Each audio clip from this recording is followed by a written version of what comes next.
Hi, I want to talk to you about ivermectin and oral health. About a year ago, my hygienist gave me some devastating news indicating that I have a pocket on the side of my tooth and that she wanted to refer me to the periodontist.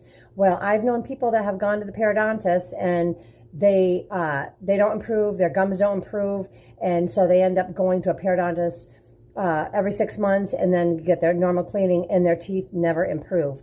So what I did is I got myself a bottle of the liquid ivermectin, and I'll share in the comments and in the description. But what happened, so I started swishing my mouth with it, roughly about a quarter of a teaspoon, and just every day. I did it for about a week, and I would do it periodically, and also wash my teeth or brush my teeth with the baking soda. And what had happened, I was pleasantly surprised when I had gone back to my hygienist. She told me that my pocket had closed, and also she said, "What are you doing different? And did you go to the periodontist?" And I said, "No, I didn't. I was scared too." I said, but she says, "Well, what are you doing different?" And I said, "I'm swishing my mouth with ivermectin." And she says, "Well, what do you think that's going to do for you?" And I said, "Well, any gingivitis, periodontal disease is caused by germs and parasites, and ivermectin kills it." And she says, "Well, your gums, they look really great.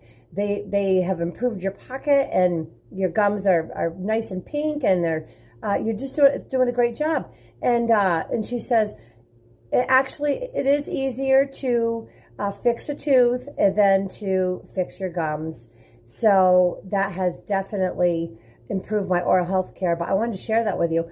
Also, if you're dealing with like canker sores on your gums, or if you have an abscessed tooth, that's nothing but germs and parasites and causing ruckus in your mouth.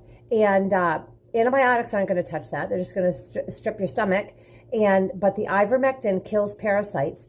Another example that I want to share with you with the liquid ivermectin, I make grapevine projects, and I was pulling some grapevine out of the tree, and the next day on the back of my head was a tick embedded in my head.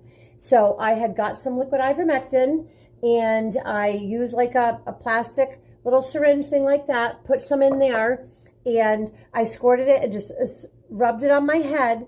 By the end of my shower, that tick had backed out of my head.